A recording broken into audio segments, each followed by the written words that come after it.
Let's have a comparison between Perplexity Pro versus ChatGPT Plus. Which one should you use?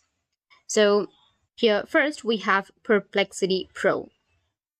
It works like an AI search engine and gives real-time answers with sources. It's very fast and accurate for research, which is best for students, homework, and fast checking.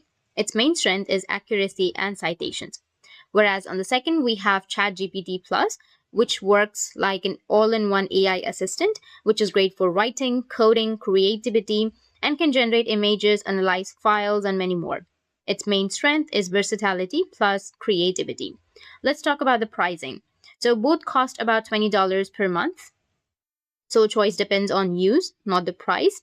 And you can choose Perplexity Pro if you want fast, accurate info with sources, and you can choose ChatGPT Plus if you want an all-round AI for daily use.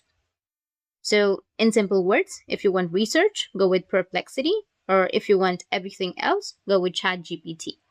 Here you will have all of the things that you get with ChatGPT Plus and also with Perplexity Pro. That's it. And if you have any questions, feel free to comment below. Thanks for watching.